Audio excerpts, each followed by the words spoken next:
નમસ્કાર. આકાશવાણી સમાચાર રિધિ ઉંધાડ વાંચે છે. સૌપ્રથમ મુખ્ય સમાચાર. ભારત અને ભૂતાન રાષ્ટ્રીય હિતોને લગતા મુદ્દાઓ પર એકબીજા સાથે ગાઢ સંકલન અને સહયોગ ચાલુ રાખવા સંમત થયા. કેન્દ્રીય ચૂંટણી પંચે લોકસભાની સામાન્ય ચૂંટણી માટે 2100 નિરીક્ષકોને ફરજ સોંપી. મતદાન માટે મતદાર ફોટો ઓળખ કાર્ડ ઉપરાંત અન્ય 12 દસ્તાવેજો માન્ય રાખવાનો નિર્ણય લેવામાં આવ્યો. કેન્દ્રીય માધ્યમિક શિક્ષણ બોર્ડ સીબીએસઈ ગેરરીતિઓમાં સંડોવણીને કારણે 20 શાળાઓની માન્યતા રદ કરી. ભારતનો Kidambi Srikanth Swiss Open badminton ટુર્નામેન્ટની સેમીફાઇનલમાં પહોંચ્યો. આઈપીએલમાં આજે મોહાલીમાં પંજાબ કિંગ્સનો મુકાબલો દિલ્હી કેપિટલ્સ સામે થશે અને કોલકાતામાં કોલકાતા નાઇટ રાઇડર્સનો સામનો સનરાઇઝર્સ હૈદરાબાદ સામે થશે. સમાચાર વિગતવાર. ભારત અને ભૂતાન તેમના રાષ્ટ્રીય હિતોને લગતા મુદ્દાઓ પર એકબીજા સાથે ગાઢ સંકલન અને સહયોગ ચાલુ રાખવા સંમત થયા છે. પ્રધાનમંત્રી નરેન્દ્ર મોદીની ભૂતાનની સત્તાવાર મુલાકાત અંગેના સંયુક્ત નિવેદનમાં કહેવામાં આવ્યું છે કે ભારત અને ભૂતાન હાઇડ્રો પાવર, સોલાર અને ગ્રીન હાઇડ્રોજનના ક્ષેત્રોમાં સ્વચ્છ ઉર્જા ભાગીદારોનું વિસ્તરણ કરવાનું ચાલુ રાખશે અને પ્રદેશમાં ઉર્જા સુરક્ષાને વધારવા માટે સંયુક્ત રીતે નવી યોજનાઓ વિકસાવશે. ભારત ભૂતાન ઉર્જા ભાગીદારી માટે સંયુક્ત ભાવિ યોજના નિવેદનનું પણ સ્વાગત કરવામાં આવ્યું. બંને દેશો સરહદ પારથી માલસામાન અને સેવાઓની સીમલેસ હિલચાલ, રેલ કનેક્ટિવિટી, રોડ, હવાઈ, જળમાર્ગો, વેપાર, ઇન્ફ્રાસ્ટ્રક્ચર અને આર્થિક અને ડિજિટલ કનેક્ટિવિટી સહિત પરસ્પર જોડાણ વધારવા સંમત થયા હતા. ભૂતાનના રાજા જિગ્મે ખેસર નામગ્યાલ વાંગચુકે ભૂતાનનો નાગરિક ક્ષેત્રનો સર્વોચ્ચ પુરસ્કાર એવોર્ડ ઓફ ધ ડ્રુક ગ્યાલ્પો પ્રધાનમંત્રી નરેન્દ્ર મોદીને અર્પણ કર્યો છે. થિમ્પુ ખાતે યોજાયેલા ખાસ સમારંભમાં આ પુરસ્કાર શ્રી મોદીને આપવામાં આવ્યો. પ્રધાનમંત્રી નરેન્દ્ર મોદીએ પુરસ્કાર સ્વીકાર કરતા જણાવ્યું કે આ તેમનું વ્યક્તિગત નહીં પણ 140 કરોડ ભારતીયોનું ગૌરવ છે અને તેઓ ભારતીય નાગરિકોના વતી આ પુરસ્કાર સ્વીકારી રહ્યા છે.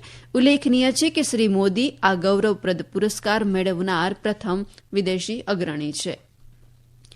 કેન્દ્રીય ચૂંટણી પંચે લોકસભાની સામાન્ય ચૂંટણી મુક્ત અને ન્યાયી રીતે કરાવવા માટે 2100 નિરીક્ષકોને ફરજ સોંપી છે. આ નિરીક્ષકો જિલ્લા ચૂંટણી અધિકારીઓ અને રિટર્નિંગ અધિકારીઓની કામગીરી ઉપર દેખરેખ રાખશે. જોકે તેમની પ્રાથમિકતા ફરજ મતદાનની પ્રક્રિયા વખતે મતદારોને કોઈપણ પ્રકારના પ્રલોભનો આપતા તેમજ ગેરરીતિ રોકવાની રહેશે. તેમને મતદાન યંત્રોની કોઈ ચોક્કસ ક્રમ વિના ચકાસણીની પણ ફરજ સોંપવામાં આવી છે. મતદાન પ્રક્રિયા પારદર્શક બનાવવા સંબંધિત અધિકારીઓએ તેમને સોંપેલ સંસદીય મત વિસ્તારમાં ઉપસ્થિત રહેવું પડશે તેમજ વેબસાઇટ અને વિવિધ મંચો દ્વારા તેમનો સંપર્ક કરી શકાય એ બાબત સુનિશ્ચિત કરવી પડશે. કેન્દ્રીય ચૂંટણી પંચે લોકસભાની ચૂંટણીમાં મતદાન માટે મતદાર ફોટો ઓળખ કાર્ડ ઉપરાંત અન્ય 12 દસ્તાવેજો માન્ય રાખવાનો નિર્ણય લીધો છે.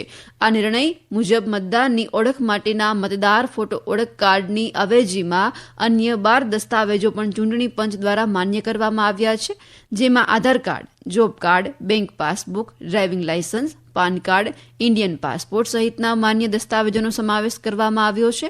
આ ઉપરાંત બિન નિવાસી ભારતીય જો મતદાર તરીકે નોંધણી કરેલી હોય તો તેઓએ મતદાન મથક પર ફક્ત અસલ પાસપોર્ટ રજૂ કરીને પોતાની ઓળખ પ્રસ્થાપિત કરવાની રહેશે. કેન્દ્રીય માધ્યમિક શિક્ષણ બોર્ડ સીબીએસઈ ગેરરીતિઓમાં સંડોવણીને કારણે 20 શાળાઓની માન્યતા રદ કરી છે, જેમાં દિલ્હીની 5 શાળાઓનો પણ સમાવેશ થાય છે. બોર્ડે એક જાહેરનામામાં જણાવ્યું હતું કે ઓચિંતી તપાસ દરમિયાન જોડાણ અને પરીક્ષાના ધોરણોના પાલનમાં વિસંગતતાઓ મળ્યા બાદ કડક પગલાં લેવામાં આવ્યા છે. સીબીએસઈએ જણાવ્યું હતું કે આ શાળાઓ ડમી વિદ્યાર્થીઓ, અયોગ્ય ઉમેદવારો રજૂ કરવા અને યોગ્ય રીતે રેકોર્ડની જાળવણી ન કરવા જેવી વિવિધ ગેરરીતિ આચરતી હતી. દેશના વીર શહીદોનું સન્માન કરવા અને દેશ માટે તેમના બલિદાનને યાદ કરવા માટે દર વર્ષે 23મી માર્ચે ભારતમાં શહીદ દિવસની ઉજવણી કરવામાં આવે છે.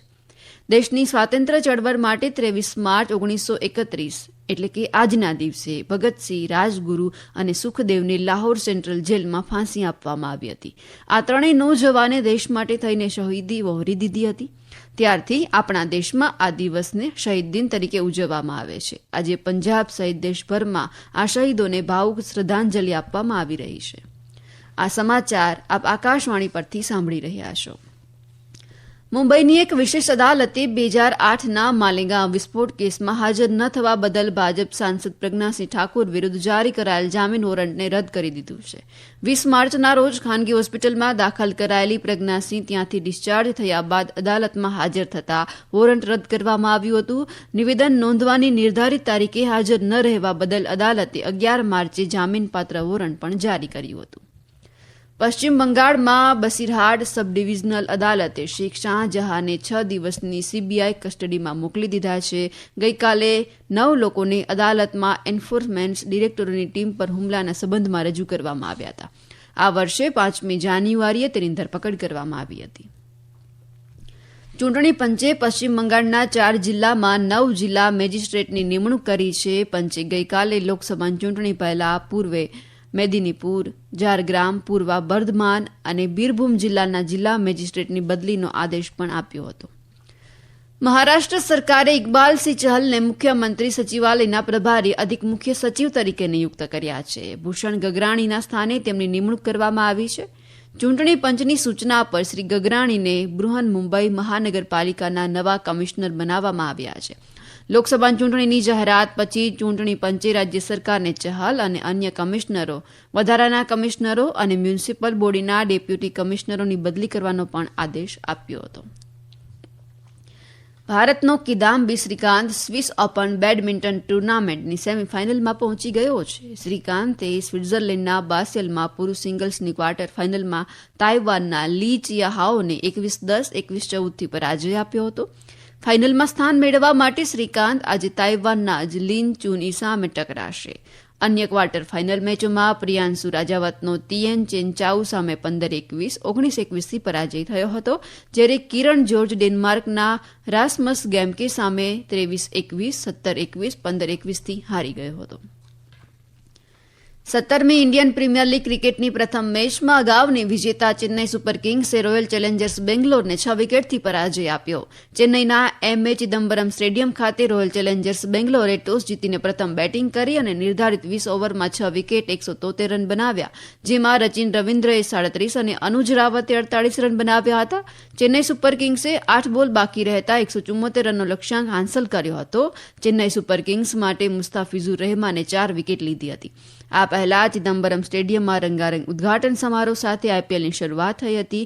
આજે મોહાલીમાં બપોરે 3:30 વાગે પંજાબ કિંગ્સનો મુકાબલો દિલ્હી કેપિટલ્સ સામે થવાનો છે અને કોલકાતામાં સાંજે 7:30 વાગે કોલકાતા નાઇટ રાઇડર્સનો સામનો સનરાઇઝર્સ હૈદરાબાદ સામે થશે. ભારતીય હવામાન વિભાગે ઈશાન ભારતના રાજ્યોમાં વિવિધ સ્થળોએ આગામી 26મી માર્ચ સુધી ભારે તેમજ ગાજવીજ સાથે વરસાદ થવાની સંભાવના દર્શાવી છે. આગામી 5 દિવસમાં અરુણાચલ પ્રદેશ, આસામ, મેઘાલય સહિત 9 રાજ્યોના કેટલાક વિસ્તારોમાં વીજળીના કડાકા સાથે વરસાદ થઈ શકે છે. એવી જ રીતે પંજાબ, બિહાર, હિમાચલ પ્રદેશ, ઉત્તરાખંડના કેટલાક વિસ્તારોમાં પણ ગાજવીજ સાથે વરસાદ થવાની સંભાવના છે. લદ્દાખ અને જમ્મુ કાશ્મીરના કેટલાક વિસ્તારોમાં આજે હિમવર્ષા થવાની સંભાવના છે. જોકે હવામાન વિભાગે દક્ષિણ ભારતના ઘણા સ્થળોએ તાપમાન વધુ રહેવાની સંભાવના વ્યક્ત કરી છે. રશિયામાં રાજધાની મોસ્કો નજીક એક કોન્સર્ટ હોલ સંકુલમાં સશસ્ત્ર હુમલાખોરોએ કરેલા ગોળીબારમાં આશરે 40 લોકો માર્યા ગયા અને 100થી વધુ ઇજાગ્રસ્ત થયા છે. ટાસ અહેવાલ આપે છે કે અગ્નિશામકોએ બિલ્ડિંગમાંથી લગભગ 100 લોકોને બહાર કાઢ્યા હતા. આ પ્રદેશના ગવર્નર એન્ડ્રે વોર્બોએ કહ્યું છે કે લોકોને બચાવવા માટે તમામ પ્રયાસો કરવામાં આવી રહ્યા છે. અમેરિકાએ કહ્યું છે કે તે આ સંબંધમાં વધુ માહિતી એકઠી કરી રહ્યું છે. યુક્રેને હુમલામાં કોઈ પણ સંડોવણીનો ઇનકાર કર્યો છે. સંયુક્ત રાષ્ટ્ર સુરક્ષા પરિષદમાં ગાઝામાં યુદ્ધ વિરામ માટેના અમેરિકાના પ્રસ્તાવને રશિયા અને ચીને વીટો કરી દીધો છે. અંતે મુખ્ય સમાચાર ફરી એકવાર. ભારત અને ભૂતાન રાષ્ટ્રીય હિતોને લગતા મુદ્દાઓ પર એકબીજા સાથે ગાઢ સંકલન અને સહયોગ ચાલુ રાખવા સંમત થયા. કેન્દ્રીય ચૂંટણી પંચે લોકસભાની સામાન્ય ચૂંટણી માટે 2100 નિરીક્ષકોને ફરજ સોંપી. મતદાન માટે મતદાર ઓળખ માટે ફોટો ઓળખ કાર્ડ ઉપરાંત અન્ય 12 દસ્તાવેજો માન્ય રાખવાનો નિર્ણય લેવામાં આવ્યો. કેન્દ્રીય માધ્યમિક શિક્ષણ બોર્ડ સીબીએસઈ ગેરરીતિઓમાં સંડોવણીને કારણે 20 શાળાઓની માન્યતા રદ કરી. ભારતનો Kidambi Srikanth Swiss Open badminton ટુર્નામેન્ટની સેમીફાઇનલમાં પહોંચ્યો.